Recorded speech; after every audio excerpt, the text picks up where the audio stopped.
Have you ever felt like life just isn't fair? Like everything you've been through, the pain, the betrayal, the setbacks, couldn't possibly be part of a bigger plan?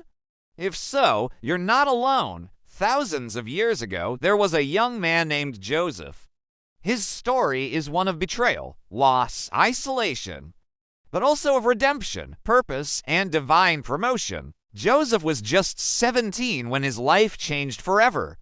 He was the favorite son of his father Jacob, blessed with a special coat, a coat of many colors, a symbol of favor, of promise. But it also made him a target. His brothers envied him.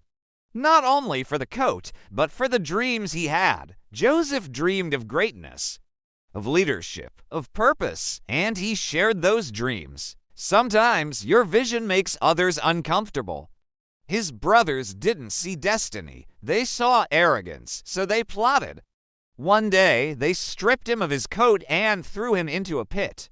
Then they sold him to passing traders as a slave.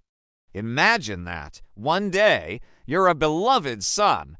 The next, your property. He was taken to Egypt, a land he didn't know, a language he didn't speak, a culture that didn't worship his God. But even in Egypt, God was with Joseph.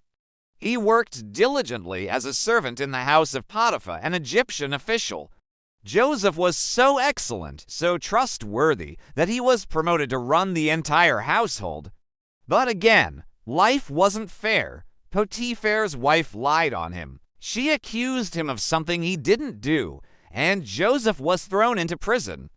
From the pit to a slave, from promotion to prison. It would have been easy for Joseph to lose faith, to become bitter, to blame God, but he didn't.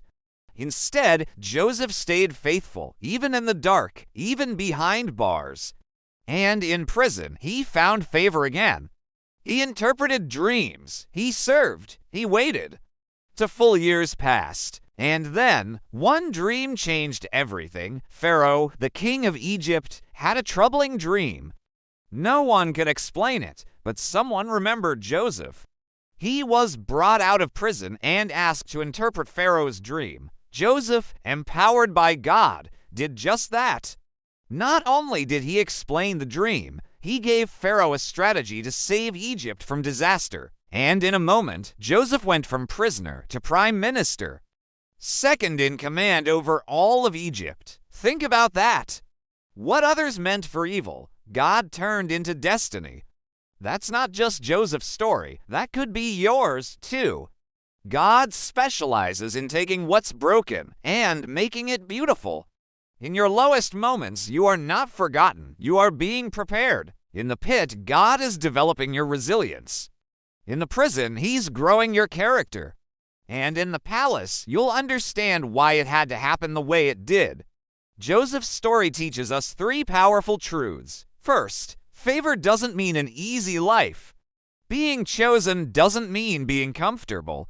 Second, every setback can be a setup for something greater. And third, God's timing is perfect. Even when it feels like He's late, He's actually right on schedule. So if you're in a pit right now, if you feel forgotten, if your life doesn't make sense, hold on. God is still writing your story. The same God who raised Joseph is working on your behalf, too. And when the time is right, your promotion will come. Not by force, not by luck, but by divine alignment. This is not the end of your story. In fact, it might just be the beginning of your greatest chapter. So trust, be faithful, and know God has a plan, always.